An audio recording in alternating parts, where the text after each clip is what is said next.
Welcome to the lecture number 12 of Introduction to Software Engineering. In the previous lecture, we covered structural models, behavioral models, and model-driven engineering. In the structural model, we have studied the class diagram. State machine diagram is studied in the behavioral models, and model-driven engineering is discussed at the abstract level, where we studied the CIM, PIM and PSM models. In today's lecture, I will discuss chapter number 6 of the book, and two subtopics will be studied. The first is architectural design decisions and the second is architectural views. So let's start this lecture. First of all, you must be thinking that what is the software architecture, why we are studying in this chapter, and the purpose of this and purpose and use of software architecture in the design phase. So software architecture is the description of elements from which the system is built. Simple words में आप इस तरह से कह सकते हो कि design phase में जाने से पहले हमारे पास जो फेज़ है that is the software architecture. It shows the interaction among those elements, pattern that guide there composition and constraints on the patterns. तो बेसिकली सॉफ्टवेयर आर्किटेक्चर में हम ये कवर करते हैं कि इसके दरमियान आपके किसी भी सिस्टम के एलिमेंट्स क्या होंगे, उन एलिमेंट्स के दरमियान क्या इंटरेक्शन होगी या क्या रिलेशनशिप होगा. थर्ड चीज़ हम ये डिस्कस करते हैं कि ये एलिमेंट्स हम किस तरह से कंपोज करेंगे. उसके लिए हमारे पास कुछ आर्किटेक्चरल पैटर्न्स होंगे जो कि हम आगे स्लाइड्स में डिस्कस करेंगे. The fourth thing is we can also restrict our patterns. उसमें हम कंस्ट्रेंट लगा सकते हैं या रिस्ट्रिक्शंस लगा सकते हैं. अब मैं अगर इसको मज़ीद क्लियर करना चाहूँ तो आप इस तरह से इसको देख सकते हो कि आपके पास जो सॉफ्टवेयर सिस्टम है वो कलेक्शन होगा कंपोनेंट्स का और उनके दरमियान इंटरेक्शन का. कंपोनेंट्स कह लें या आप एलिमेंट्स कह लें, ये दोनों वर्ड्स जो हैं ये एक ही कॉन्सेप्ट को रिप्रेजेंट कर रहे हैं, या आप इसको किसी भी सिस्टम के सब सिस्टम्स भी कह सकते हैं. कंपोनेंट्स क्या हैं? कंपोनेंट्स आपके पास क्लाइंट हो सकते हैं, सर्वर्स हो सकते हैं, डेटाबेसेस और लेयर्स. इस तरह की जो भी आपके सॉफ्टवेयर के एलिमेंट्स होंगे या उसके सब सिस्टम्स होंगे, इनको हम कंपोनेंट्स कहेंगे. इंटरेक्शन क्या होगी? इंटरेक्शन उन कंपोनेंट्स के दरमियान, उन एलिमेंट्स के दरमियान या उन सब सिस्टम के दरमियान एक रिलेशनशिप को रिप्रेजेंट करेगी कि किस तरह एक कंपोनेंट दूसरे कंपोनेंट को कॉल करेगा, या फिर दो कंपोनेंट के दरमियान ऐसा कौन सा वेरिएबल है जो शेयर हो रहा है जिसको दोनों कंपोनेंट्स एक्सेस कर सकते हैं. At the architectural level, we also consider the system level issues such as capacity, consistency and performance. जब हम किसी भी सिस्टम का आर्किटेक्चर बना रहे होंगे तो उसी पॉइंट पर हम उसकी कुछ नॉन फंक्शनल रिक्वायरमेंट्स जो कि कैपेसिटी, कंसिस्टेंसी और परफॉर्मेंस हैं, इनको भी एनालाइज करेंगे कि ये किस तरह से इम्प्रूव हो सकती हैं या इनको किस तरह से किसी भी सिस्टम के लिए एट देयर मैक्सिमम यूटिलाइज किया जा सकता है. तो यहाँ पर इन दो स्लाइड्स में आपको ये बात क्लियर हो गई होगी कि आर्किटेक्चर कंपोनेंट्स और उनके दरमियान इंटरेक्शन को रिप्रेजेंट करता है, और आपके जो सिस्टम के कंपोनेंट्स होंगे वो बेसिकली उसके मॉड्यूल्स या उसके सब सिस्टम्स हैं. Then what is the difference between architecture and design? इन दोनों वर्ड्स के दरमियान, इन दोनों टर्म्स के दरमियान डिफरेंस क्या है? तो जो एक मेन डिफरेंस है वो ये कि आपका जो आर्किटेक्चरल डिज़ाइन है this is outward looking. Outward looking का मतलब ये हुआ कि ये टेक्नोलॉजी पे फोकस नहीं कर रहा. ये इसका आर्किटेक्चरल डिज़ाइन का जितना भी फोकस है वो आपके स्टेक होल्डर्स पे है, या फिर उनके दरमियान उनके साथ हम किस तरह से इंटरैक्ट कर सकते हैं उस पे फोकस है. एक और इम्पॉर्टेंट बात जो कि यहाँ कोटेशन में लिखी है, all architecture is design, not all design is architecture. हम जो भी आर्किटेक्चर बनाएंगे वो डिज़ाइन को रिप्रेजेंट कर रहा होगा, लेकिन जब हम डिज़ाइन लेवल पर चले जाएंगे तो डिज़ाइन आर्किटेक्चर को रिप्रेजेंट नहीं करता। यानी आर्किटेक्चर की इनपुट से हम डिज़ाइन तो बना सकते हैं, लेकिन डिज़ाइन की इनपुट से आप आर्किटेक्चर नहीं बना सकते हो। Architecture does not describe the complete characteristics of components but design does. आपका जो आर्किटेक्चर है वो किसी भी कंपोनेंट की इंटरनल डिटेल को फोकस नहीं कर रहा, वो उसकी कंप्लीट कैरेक्टरिस्टिक्स को फोकस नहीं कर रहा, लेकिन डिज़ाइन लेवल पर एक सिस्टम के क्या एट्रीब्यूट्स होंगे, उसके क्या ऑपरेशंस होंगे, उसकी इंटरनल तमाम कैरेक्टरिस्टिक्स को फोकस किया जाता है। So this slide represent the difference between architecture and design. You can also say the difference between software architecture and software design. Now in this diagram you can see that architecture is the outward looking phase. Then comes the design phase. From the design, implementation is performed, and in implementation we perform the coding of the system. तो design basically inherit किया जाता है architecture से. अगर architecture exist नहीं कर रहा होगा तो डिज़ाइन फेज़ को बनाना या डिज़ाइन किसी भी सिस्टम का क्रिएट करना would be a kind of impossible. Then there are few questions about the software architecture.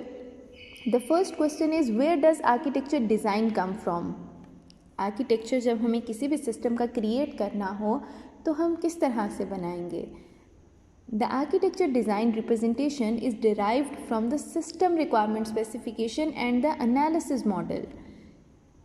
Architecture को बनाने के लिए जो हमारे पास स्टार्टिंग पॉइंट होगा वो किसी भी सिस्टम की रिक्वायरमेंट्स होंगी, उसकी स्पेसिफिकेशंस होंगी, जिनको यूज़ करते हुए हम आर्किटेक्चर बनाएंगे, आर्किटेक्चरल डिज़ाइन बनाएंगे.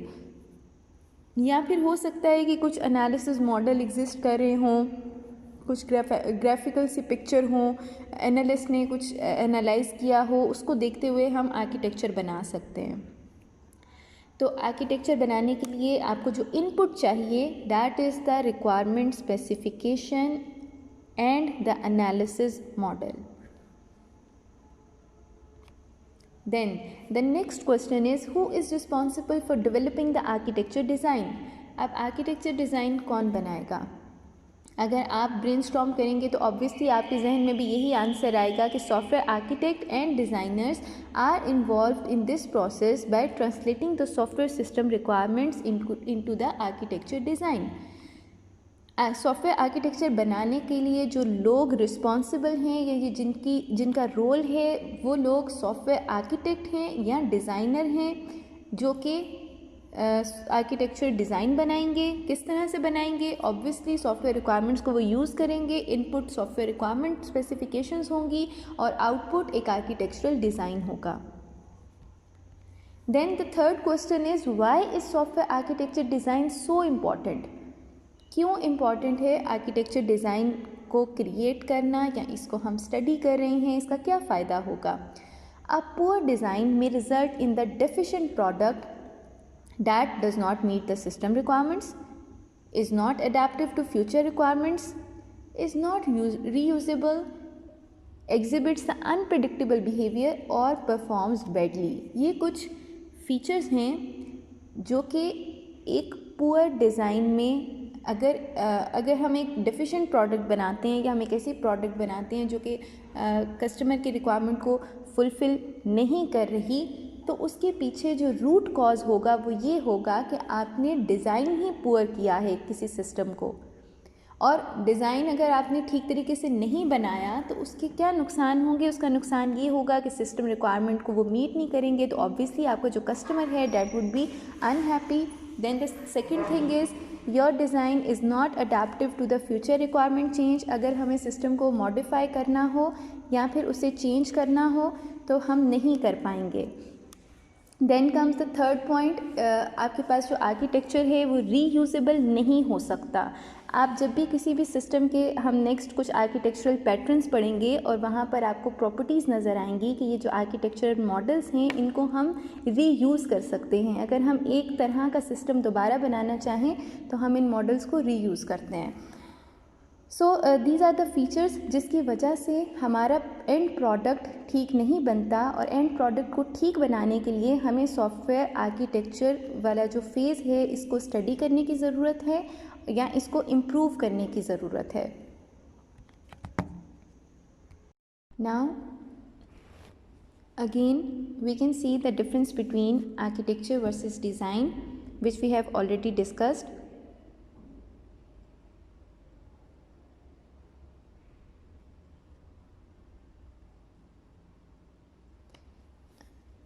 We can see the architectural design.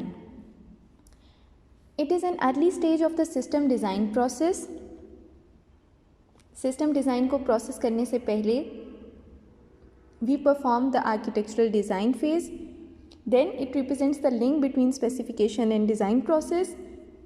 Now you can understand that architectural design is made from the requirement phase. Then it is often carried out in parallel with some specification activities. बाज़-औक़ात यूँ भी होता है कि आप specification लिख रहे हैं किसी सिस्टम की और साथ ही साथ आप आर्किटेक्चरल डिज़ाइन भी बनाते जा रहे हो, या जो भी आर्किटेक्चरल डिज़ाइन के स्टेप्स हैं वो आप साथ साथ परफॉर्म करते जा रहे हैं। The fourth point is it involve identifying the major system components in their communication. As we have already studied that it is the basically combination of components and their interaction. You can see an example of software architecture where a system is made with the components and interaction among the components such that first of all username and password is required. If it is right, then system allow the access to the user and open the main page. But if user enters the wrong username or password, then a security question is asked. If the user answered that security question correctly, then उसको नया password बनाने की permission दे दी जाती है और उसे main page का access मिल जाता है. But if the user is not able to answer the secret question correctly, then the access is denied and the user is again moved to the username and password page. So here you can see that different components are of the system of some web applications are given and the interaction among the components is shown such that right flow and wrong flow. With the help of this example you can make the software architectures. Then here is another interesting concept which represents the architectural abstraction. Architecture in the small, architecture in the large. There are two categories. Architecture in the small is concerned with the architecture of individual programs. At this level, we are concerned with the way that an individual program is decomposed into the components. हम सिर्फ individual programme पे focus कर रहे हैं जब हम when we are studying और when we are learning the architecture in the small. हम देखते हैं कि एक इंडिविजुअल प्रोग्राम के कंपोनेंट्स को किस तरह से हम डीकम्पोज कर सकते हैं और उनके दरमियान हम इंटरेक्शन शो कर देते हैं, जिस तरह हमने लास्ट स्लाइड में एक एग्जाम्पल को स्टडी किया. That was the architecture in the small example. Then what if we have to build an architecture in the large? It is concerned with the architecture of complex enterprise system that include the other systems, programs and program component. अब यहाँ पर हमारे पास एक system के साथ दूसरे systems की interaction होगी, एक प्रोग्राम के साथ दूसरे प्रोग्राम की इंटरेक्शन हम बताएंगे. These enterprise systems are distributed over different computers which may be owned and managed by the different companies. अब इसमें यूँ होगा कि अब जो भी हमारे पास एंटरप्राइज सिस्टम्स होते हैं उनके डिस्ट्रीब्यूटेड कंप्यूटर्स होंगे, एक से ज़्यादा कंप्यूटर्स लोकेटेड होंगे डिफरेंट जगह पर और वो डिफरेंट कंपनीज़ उनको ओन कर रही होंगी. ऑब्वियसली जब हम डिफरेंट कंप्यूटर्स की बात करेंगे तो हर कंप्यूटर के कंपोनेंट्स, प्रोग्राम्स और उसके जो सब सिस्टम्स होंगे वो डिफरेंट हो सकते हैं, उसमें कोई डिस्टिंग्विशिंग फ़ीचर हो सकता है. हम एज अ होल उन तमाम डिस्ट्रीब्यूटेड कंपोनेंट्स को, उन तमाम डिस्ट्रीब्यूटेड कंप्यूटर्स को जब आर्किटेक्चर उसका बनाएंगे तो this represents the architecture in the large. Now we will study the advantages of explicit architecture. Explicit means the clear, which is known. So अगर आपको कोई क्लियर आर्किटेक्चर प्रोवाइडेड है तो उसके फ़ायदे क्या होंगे, उसके बेनिफिट्स क्या होंगे और किसको होंगे. The first advantage is the stakeholder communication. Stakeholder communication का मतलब ये है कि जो सॉफ्टवेयर आर्किटेक्चर हम बनाएंगे उसको हम स्टेक होल्डर से डिस्कस कर सकते हैं, उसको हम अगर उसमें कोई फ्लॉ है तो उसको इम्प्रूव कर सकते हैं और उसकी मदद से हम सिस्टम को डिज़ाइन कर सकते हैं. द सेकेंड पॉइंट सिस्टम को इम्प्लीमेंट कर सकते हैं. The second point is system analysis. System analysis में क्या होगा कि सिस्टम एनालिसिस में जब हमारे पास आर्किटेक्चर बन कर आएगा तो हम ये देखेंगे कि क्या वो नॉन फंक्शनल रिक्वायरमेंट्स को फुलफ़िल कर रहा है या नहीं कर रहा. क्योंकि आर्किटेक्चर से जो चीज़ आपको सामने नज़र आती है वो तो उसकी फंक्शनल रिक्वायरमेंट्स होती हैं, लेकिन उसके साथ साथ जब हमने शुरू की स्लाइड में डिस्कस किया कि आर्किटेक्चर लेवल पर आप परफॉर्मेंस, कंसिस्टेंसी, क्लैरिटी, ये सब चीज़ें आप देख सकते हो, एनालाइज कर सकते हो. तो सिस्टम एनालिसिस का जो फेज़ है वो आपको नॉन फंक्शनल रिक्वायरमेंट को मीट करने का क्राइटेरिया बता रहा है. Then large scale reuse. अब जो आर्किटेक्चर हम बिल्ड करेंगे it may be reusable across a range of systems. ऐसा भी है कि एक आर्किटेक्चर आपने बनाया और उसी तरह का एक और सिस्टम लेट्स से एक कंपनी XYZ ने डेवलप करना चाहा, तो वही आर्किटेक्चर जो आपने अपनी कंपनी के लिए बनाया था वो XYZ भी यूज़ कर सकता है. ठीक है, तो ये कुछ एडवांटेजेस हैं जो कि आपके आर्किटेक्चर के एग्जिस्ट करते हैं. Architecture is used to communicate between stakeholders. Architecture is used to analyse the system and large scale reuse is also facilitated. So here comes the architectural representation. अब question ये है कि हम एक architecture को किस तरह से रिप्रेजेंट कर सकते हैं. तो रिप्रेजेंट करने के लिए we can use simple informal block diagrams which shows the entities and relationship which are most frequently used method for documenting the software architecture. होता ये है कि आप एक इनफॉर्मल ब्लॉक डायग्राम जिसमें कि आपके डिफरेंट एलिमेंट्स होंगे, डिफरेंट या फिर डिफरेंट सब सिस्टम्स होंगे, उनको आप और उनके दरमियान कुछ इंटरेक्शन होगी, रिलेशनशिप होगा, जिसको आप यूज़ कर सकते हो एक ब्लॉक डायग्राम को आर्किटेक्चर डॉक्यूमेंट करने के लिए. लेकिन इसका नुकसान क्या होगा? इसका नुकसान ये होगा कि they lack the semantics. These diagram informal block diagram do not show the type of relationship between entities not the visible properties of entities. कि हम एक ही एरो बना रहे हैं. आपने क्लास डायग्राम में देखा था ना, क्लास डायग्राम में we were having 4 kinds of relationship: aggregation, composition, unary association, binary association. तो वहाँ पर हमें क्लियरली पता चलता है कि अगर ये हमने जनरलाइजेशन का एरो लगाया है, और जनरलाइजेशन भी क्लास डायग्राम में सपोर्ट होती है, अगर हमने जनरलाइजेशन का एरो लगाया तो उसका मतलब ये कि पेरेंट चाइल्ड रिलेशनशिप है. अगर हमने एग्रीगेशन का एरो लगाया तो उसके सेमेंटिक्स अलग होंगे. लेकिन जब हम सिंपल 2 एलिमेंट्स के दरमियान सिर्फ एक सिंगल एरो लगा रहे हैं तो समटाइम्स वी आर अनक्लियर कि इन 2 एलिमेंट्स के दरमियान रिलेशनशिप है क्या, किस तरह का रिलेशनशिप होगा. क्या ये जनरलाइजेशन का रिलेशनशिप है, क्या ये एग्रीगेशन का रिलेशनशिप है, या ये कॉम्पोजिशन का रिलेशनशिप है. We are unclear about the interaction of the components और विजिबल प्रॉपर्टीज़ किसी भी एंटिटी की क्या होंगी. अब यूज़र नेम और पासवर्ड है तो हमें नहीं पता कि यूज़र नेम कितना लॉन्ग जो है वो एक यूज़र रख सकता है, या पासवर्ड है तो वो उसमें क्या फॉर्मेट होना चाहिए पासवर्ड का. अगर आपने डिफरेंट वेबसाइट्स पे कभी एक्सप्लोर किया हो तो हर वेबसाइट का जो पासवर्ड पैटर्न है वो डिफरेंट होता है. तो ये तमाम चीज़ें जो माइनर डिटेल्स हैं वो एक्सपोज नहीं हो रही होती आपके सॉफ्टवेयर आर्किटेक्चर के अंदर. Then box and line diagrams. ये बिल्कुल वही डायग्राम्स हैं जो इनफॉर्मल ब्लॉक डायग्राम्स आप कह लो. These diagrams are very abstract. They do not show the nature of component relationship nor the externally visible properties of the sub system. आपकी जो बॉक्स एंड लाइन डायग्राम है वो आप जिस तरह मैं पहले भी बता चुकी हूँ आर्किटेक्चरल रिप्रेजेंटेशन में ब्लॉक डायग्राम की तरह, या ये एक काइंड ऑफ ब्लॉक डायग्राम है जो कि कंपोनेंट्स के दरमियान रिलेशनशिप को नहीं शो करवाती. और ये बनाई क्यों जाती हैं? ये सिर्फ इसलिए बनाई जाती हैं कि स्टेक होल्डर्स के दरमियान कम्युनिकेशन हो सके. आप जो प्रोजेक्ट पे काम कर रहे हैं उसकी प्लानिंग पॉसिबल हो सके।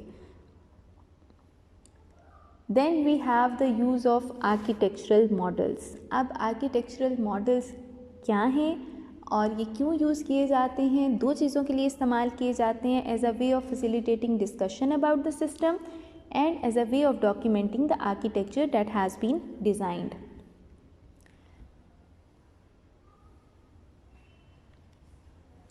आर्किटेक्चरल मॉडल्स बेसिकली आपकी आर्किटेक्चरल डिज़ाइन को ही शो कर रहे हैं। सो here comes the architectural design decision. We have numerous architectural designs और architectural models। उसमें से कौन सा आर्किटेक्चरल मॉडल आप एक पर्टिकुलर सिस्टम के लिए सेलेक्ट करें, द सॉफ्टवेयर आर्किटेक्ट और designer has to think about it. Architectural design is a creative process, so the process differs depending on the type of system being developed. Different systems हम develop करते हैं और इन different systems को develop करने के लिए डिफरेंट आर्किटेक्चरल मॉडल्स यूज़ किए जाते हैं। अब किस आर्किटेक्चरल डिज़ाइन को या किस आर्किटेक्चरल मॉडल को सिलेक्ट किया जाए, ये एक क्वेश्चन है। However, a number of common decisions span all design process and these designs affect the non-functional characteristics of the system। हमारे पास कुछ सेट ऑफ क्वेश्चंस हैं जो हम कभी भी कोई भी सिस्टम डिज़ाइन करना हो और उसका आर्किटेक्चरल मॉडल बनाना हो उसके लिए हम कंसीडर करते हैं। वो सेट ऑफ क्वेश्चंस क्या हैं? वो सेट ऑफ क्वेश्चंस ये हैं, is there a generic application architecture that can be used. अगर लेट से आप एक सॉफ्टवेयर आर्किटेक्ट हैं या एक डिज़ाइनर हैं और आपको ये कहा गया कि एक आर्किटेक्चरल डिज़ाइन बनाएं मेरे सिस्टम का या फिर एक आर्किटेक्चरल मॉडल क्रिएट करें, तो सबसे पहले आप सोचोगे कि कोई जनरल एप्लीकेशन आर्किटेक्चर है जो एग्जिस्ट करता है जिसको मैं यूज़ कर लूँ। Then you can think how will this system be distributed. आप एक सिस्टम डेवलप करने जा रहे हैं, जिस तरह आप देख रहे हो कि गूगल है, गूगल डिस्ट्रीब्यूटेड है, या फिर अगर आप यूट्यूब की बात करें, then again you can think if the system how the system will be distributed. जिस तरह मैं आपको बता रही थी कि गूगल है, गूगल डिस्ट्रीब्यूटेड सर्वर्स इसके एग्जिस्ट कर रहे हैं, एक से ज़्यादा जगह पर सर्वर्स लोकेटेड हैं जिनको एक्सेस करना आसान है। बिल्कुल इसी तरह आपने सिस्टम की डिस्ट्रीब्यूशन पे फोकस करना है। What architectural styles are appropriate, there are different architectural styles, या आप कह सकते हो कि डिफरेंट आर्किटेक्चरल मॉडल्स एग्जिस्ट कर रहे हैं जिनको हम नेक्स्ट स्लाइड्स में डिस्कस करेंगे, स्टडी करेंगे। तो आप ये देखते हैं कि एग्जिस्टिंग में से कौन सा आर्किटेक्चरल स्टाइल आपके सिस्टम के लिए अप्रोप्रिएट है। Then you can think what approach will be use to structure the system. आप किस अप्रोच को यूज़ करेंगे जिससे आप सिस्टम का एक स्ट्रक्चर क्रिएट कर सकें। The next question will be how will the system be decomposed into modules. अब ऑब्वियसली जब आपने सॉफ्टवेयर आर्किटेक्चर बनाना है तो वो आपने पहले शुरू में पढ़ा कि it is basically the combination of set of components and interaction among them. तो आपने अपने सिस्टम को छोटे से मॉड्यूल्स में या फिर सब सिस्टम्स में डीकम्पोज करना है। What control strategy should be used. Control strategy कि आपका एक कंपोनेंट दूसरे कंपोनेंट पे किस तरह से आएगा या कंट्रोल किस तरह से पास होगा between elements and between interactions.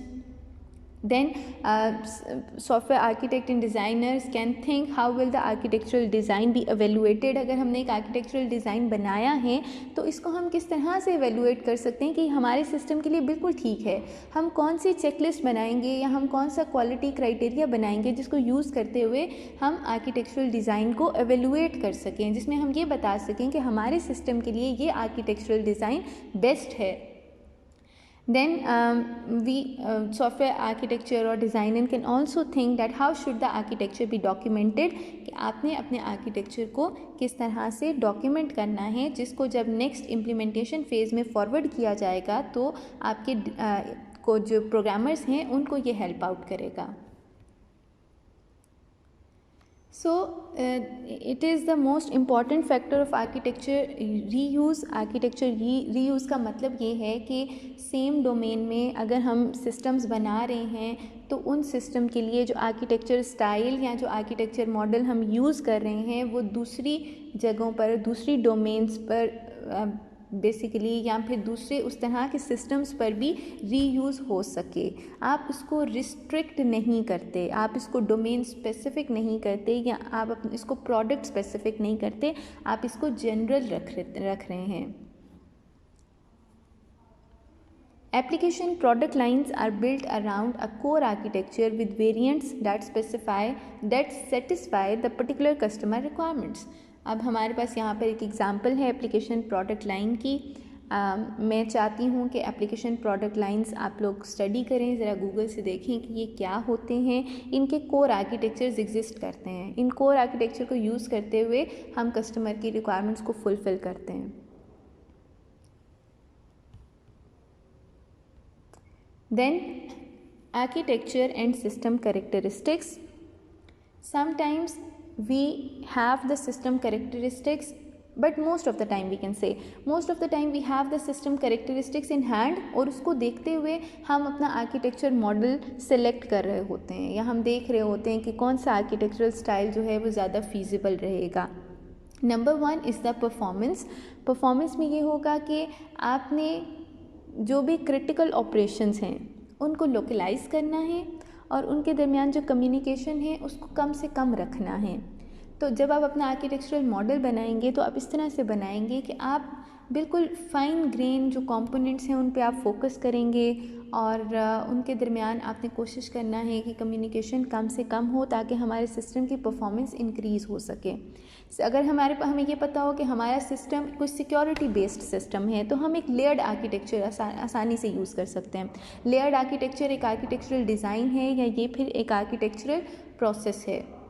Then comes the safety अगर आपने इंश्योर करनी है किसी भी सिस्टम के अंदर तो हम small number of subsystems जो बना रहे हैं उन सब के अंदर हम सेफ्टी क्रिटिकल फीचर्स को इंश्योर करेंगे। Then comes the availability. जब हम अवेलेबिलिटी की बात करते हैं तो हम रिडंडेंट कंपोनेंट्स यूज़ कर रहे हैं, हम एक से ज़्यादा कंपोनेंट्स यूज़ कर रहे हैं या हम डिस्ट्रीब्यूटेड सिस्टम्स यूज़ कर रहे हैं, जिसकी वजह से हम ऐसा सिस्टम आर्किटेक्चरल मॉडल अडाप्ट करेंगे जो डिस्ट्रीब्यूटेड नेचर का हो, जो रिडंडेंट नेचर का हो, ताकि आपकी जो अवेलेबिलिटी है वो इंश्योर हो सके। तो ये कुछ सिस्टम कैरेक्टरिस्टिक्स हैं जो कि हमारे सामने हों या ये नॉन फंक्शनल रिक्वायरमेंट्स हैं जो कि हम यूज़ करते हैं आर्किटेक्चर को मॉडल करने के लिए या फिर आर्किटेक्चर को डिज़ाइन करने के लिए। Model and design is the same thing. Now the last sub topic we have is architectural views. Architectural views क्या होते हैं?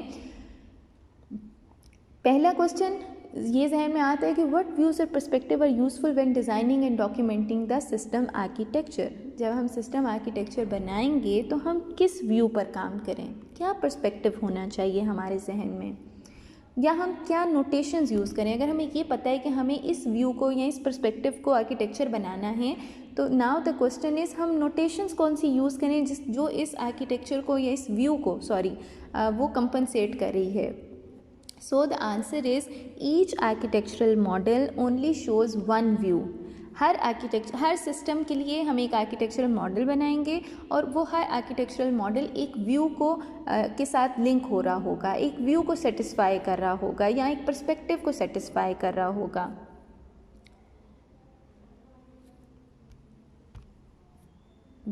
जो सबसे इम्पॉर्टेंट आर्किटेक्चरल व्यू है, this one is the well-known architectural view, most widely used architectural view. This is 4+1 view model. 4+1 view model में हमारे पास कुछ views exist करते हैं, जैसे कि for example first view is logical view. Logical view में हम सिस्टम को एज अ ऑब्जेक्ट और ऑब्जेक्ट क्लासेस देखते हैं। प्रोसेस व्यू में हम ये देखते हैं कि आपका जो सिस्टम है वो रन टाइम पर किस तरह से बिहेव करेगा। डेवलपमेंट व्यू में हम सॉफ्टवेयर को डिकम्पोज करते हैं इस तरह से कि वो डेवलपमेंट को सेटिस्फाई कर सके। हम डेवलपमेंट के पर्सपेक्टिव से चीज़ों को मॉडल करेंगे। The fourth view is the physical view. Physical view में आपका हार्डवेयर भी इंक्लूड होता है, आपका सॉफ्टवेयर भी इंक्लूड होता है, और ये चारों व्यूज़ यूनाइट किए जाते हैं यूज़ केसेस की मदद से। When you see this diagram, it will be more clear कि आपके सिस्टम का लॉजिकल व्यू है, जिसको हम class diagram, object diagram, package, composite structure और स्टेट मशीन डायग्राम से मॉडल कर सकते हैं। If we want to develop the software architecture using the implementation view, तो हम कंपोनेंट को फॉलो करेंगे। अगर हम प्रोसेस व्यू को सेटिस्फाई करना चाहते हैं तो हम sequence, communication, activity, interaction overview diagram को यूज़ करेंगे। And if we want to use the deployment view, तो हम डिप्लॉयमेंट डायग्राम को यूज़ करेंगे। और इन चारों व्यूज़ को इकट्ठा किया जाता है with the use case view, और which ensure the modelling using use case diagram और एक्टिविटी डायग्राम। तो ये बेसिकली आपके 4+1 व्यू मॉडल है, जो कि आर्किटेक्चरल व्यू में सबसे ज़्यादा यूज़ होने वाला मॉडल है, and it is more well known model.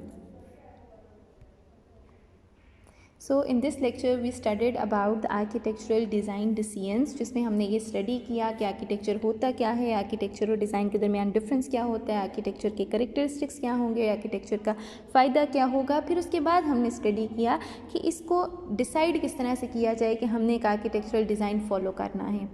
Then comes the architectural view, 4+1 view model. We studied in the architectural view, which is the most commonly used model. I hope this lecture is clear to all of you. If there is any problem, we can discuss it in the live session. Also, this is a home task that you will study about the software product lines or the application product line कि ये क्या होती हैं. Thank you for listening, class.